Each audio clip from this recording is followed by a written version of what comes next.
Shalom, Adonai, grande paz do Senhor Jesus possa inundar o teu coração, meu amado irmão, amiga, irmã na fé, que nós possamos ter o dia de hoje ricamente abençoado por Deus. Hoje eu quero falar de um assunto muito interessante, que para aqueles que não conhecem a Deus pode parecer algo muito misterioso. Como é que pode duas pessoas aprisionadas, não sabendo o mal que iria lhes atingir, e mesmo assim encontram forças para cantar? Nós vamos estar falando sobre Atos, capítulo 16, versículo 25 e 26. Essa história é sobejamente conhecida por muitos, né? É a história de Paulo e Silas, que estavam aprisionados, incertos quanto ao que viria a acontecer depois. E lembrando, né?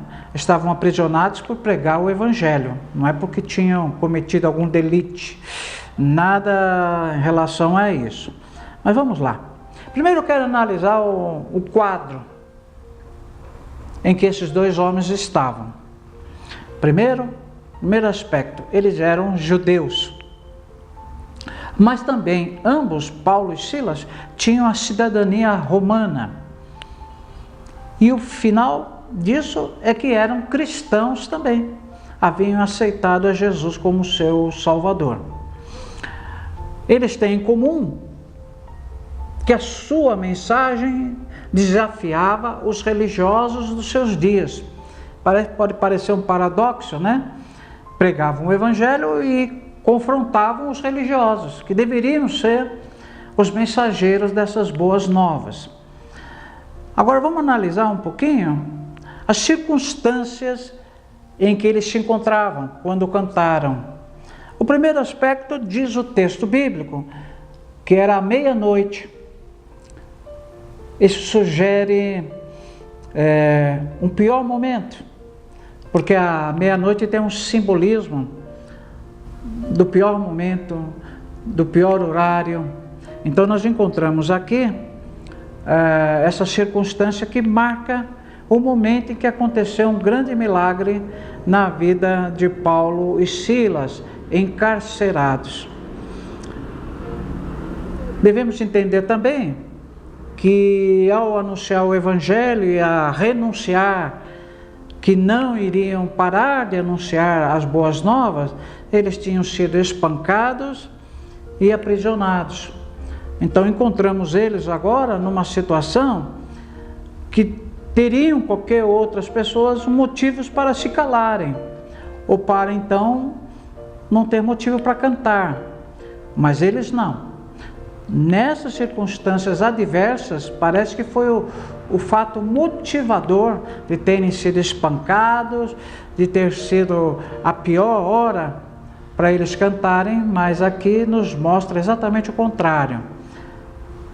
Você pode entender que maravilha é essa, uma pessoa perseguida, no pior momento da sua vida, ele encontrar forças para louvar a Deus? Pode parecer algo impossível, mas foram encontrados na vida de Paulo e Silas. Quem sabe mereça ser objeto da nossa análise nesse momento. Depois, vamos observar a sua ocupação. Eles estavam orando e cantando hinos. Imaginemos nós, quando somos um pouco perseguidos, não encontramos ânimo para orar, para se dispor a fazer aquilo que num ambiente de coisas favoráveis seria normal, mas num ambiente totalmente contrário, encontrar forças para orar, para cantar, isso me parece algo contraditório. Mas, digo de novo, foram essas condições que nós encontramos Paulo e Silas. Aí surge uma grande pergunta: o que os fazia serem felizes ao ponto de cantar, de orar, numa condição tão adversa? Qual era o fator determinante que os levava a essa situação? Nós poderemos responder essa pergunta dizendo o que poderia fazê-los tristes? Pois se eles tinham um conhecimento de que o seu Deus era maior de todas as coisas, e tudo consiste numa permissão de Deus. Se Deus, eles tinham essa convicção, se Deus havia permitido que eles fossem espancados, aprisionados, a fé deles levava a uma situação de que eles acreditavam que tudo aquilo seria passageiro, porque havia um ensinamento em tudo aquilo. E por fim, nós vamos começando a observar que na história se revela o que é particular a um cristão. O que seria isso? Que a tribulação, ela produz perseverança. Se nós queremos ter uma fé consistente, nós temos que entender que, de alguma maneira, as lutas de cada dia, nossa tribulação, ela não vai produzir coisas difíceis para nós, não. Ela vai contribuir para que, de alguma maneira, nós melhoremos a nossa vida com Deus. E, novamente, aqui pode parecer um contraponto, vida difícil com ganho, mas a verdade é essa. A palavra de Deus diz que a tribulação produz perseverança, e a tristeza, segundo Deus, opera no arrependimento. Então, mostra-se uma coisa ruim com fruto, uma consequência de uma coisa boa.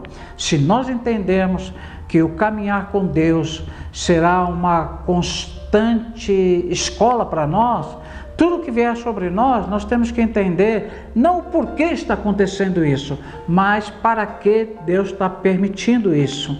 E com isso nós vamos crescer. Vocês conhecem o desenrolar da história. À meia-noite cantavam os dois, oravam, e aconteceu um grande terremoto que os fez saírem daquela prisão a qual estavam.